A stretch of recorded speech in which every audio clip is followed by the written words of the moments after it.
In the Fantastic Four #2 from January of 1962, we saw the members of Marvel's first family act in very peculiar ways.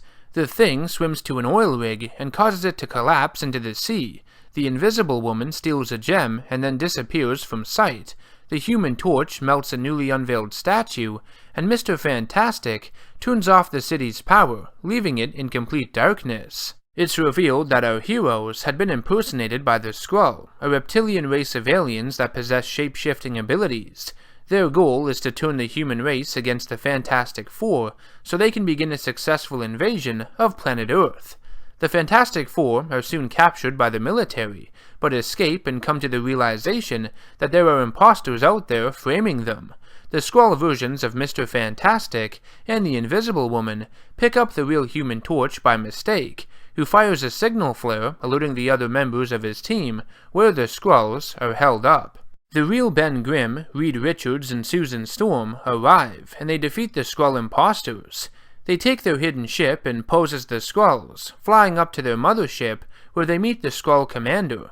Reed tells him that an invasion is impossible due to the terrifying creatures and defenses Earth possesses.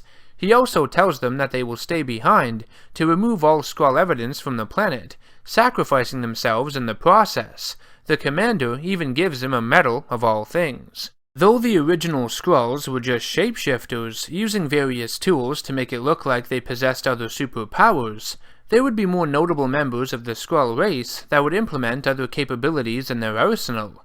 In the Fantastic Four #18, we were introduced to Kl'rt, the Super Skrull, the strongest warrior of the Skrull race, who was given all the abilities of the Fantastic Four due to various scientific experiments. He can stretch farther than Mr. Fantastic, use telekinesis to greater limits than the Invisible Woman, reach hotter temperatures than the Human Torch, and lift more than the Thing. He is sent to Earth to defeat the Fantastic Four, and claims the planet in the name of the Skrull Empire.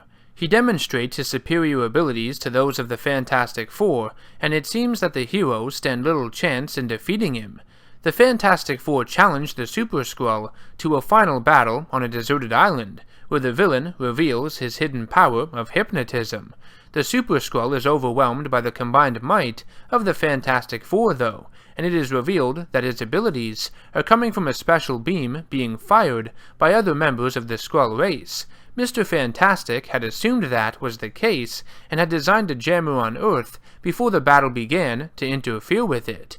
Weakened, the Super Skrull is lured into a crater and the Human Torch fuses it shut. Yay for suffocation! Super Skrull returned in issue 32, revealed as the true identity of the Invincible Man. Over the years, Super Skrull battled the likes of Thor, the original Captain Marvel, Spider-Man, Miss Marvel, Namor the Submariner, and more recently, the master of the mystic arts himself, Doctor Strange, just to name a few. Out of all the notable Skrull members, Super Skrull is without a doubt the most recognizable, and honestly, he's my personal favorite. Next up on our list is Paibok, the Power Skrull. He made his comic book debut in Fantastic Four #358 from November of 1991. Paibok is the captain of the Skrull Armed Forces. Much like the Super Skrull, he has augmented abilities that help him in fighting the Fantastic Four. On top of possessing superhuman strength and durability, he can coat his skin with a powerful steel-like substance, kind of like the X-Men Colossus, and fire freeze blasts from his hands. In his first appearance, he is defeated by the Thing and buried under falling rubble. This wouldn't be the last time we saw Paibok, though, because he would be a prominent enemy of the Fantastic Four in many other storylines moving forward. Titanus is another interesting member of the Skrull race I want to talk about. What makes Titanus unique is that he was a Skrull born without the ability to shapeshift. He was looked down upon because of it. The experiments done to him made him super strong and bulletproof. He possessed a form of healing factor. He left the Skrull race and wanted to find a peaceful life on his own. He lands on a planet where he is captured and turned into a warrior by its ruler. Despite the forceful means of being kept there, Titanus was happy and eventually killed the ruler, becoming the new one in his place and conquering several other worlds through brutal means.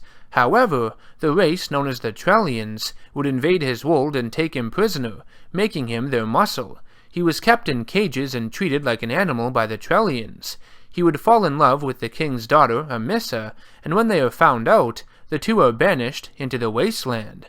Rather than die, however, they become stronger. In secret, Titanus builds up an army to strike against the Trellians, but when he does, the king infects his daughter with a rare disease native to the planet. Titanus and Amissa escape, but the Skrull is forced to place his love in stasis until he finds a cure. Titanus would land in Japan and attempt to lure out the Earth's heroes by destroying it, hoping they would aid him in a rebellion against the Trellians and save his love by creating a cure for him. He assumes too much from Earth's heroes, but his motivations are intriguing. They give me Mr. Freeze vibes. Moving on to another Skrull, here we have Hulkling, the first superhero of the bunch, who is a member of the Young Avengers. His real name, or human name, is Teddy Altman, and he is revealed to be a member of the alien race by Super Skrull. Teddy's mother is revealed as a Skrull, though not really his mother. She was sent by the other members of the race to protect Teddy, no matter what the cost. Hulkling's powers include shapeshifting and super strength, typically donning a guise similar to that of the Incredible Hulk. A story element of Hulkling features him and his fellow Young Avengers member Wiccan in an openly gay relationship. And last, but certainly not least, the final Skrull I want to talk about is Ethan Edwards, another superhero in Marvel Comics, created to be an homage to DC's Superman. Ethan's father was the one who created the Super Skrull, and sent his son to the planet Earth in order to escape the Skrull homeworld's destruction at the hands of the World Eater Galactus. He was found by an Iowa couple after he crash-landed, and they instilled within him strong morals. His father even told him a piece of sound advice: with great power comes great responsibility. Edwards would move to the big city and become the hero known as Moral Man. The character reinforces the similarities between Spider-Man and Superman, and how they both live by power and responsibility. No matter which member of the Skrull race you look at, they all have played a major role in Marvel Comics throughout the years, and many of them have been memorable in their own ways. Their ability to shapeshift has made them iconic among Marvel fans, leading to countless theories throughout the internet in regards to the future of the MCU, for example. It's interesting to read some of them.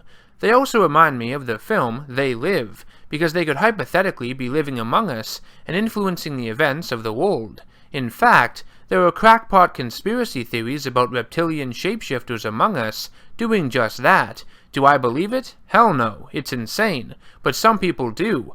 I just wonder if the idea was influenced by Marvel Comics, the Skrulls being in the mainstream. Some of you out there probably want me to talk more in depth about some of these Skrull members, but I wanted to lump them in together. I think this video is all I really have to say about them. With that said, I will be reviewing storylines featuring the Skrulls, so this isn't the complete end to them as a topic on my channel. If you enjoyed the video, make sure to hit that subscribe button to be notified of all future content. As always, I will see you in the next one. Take care and stay nerdy.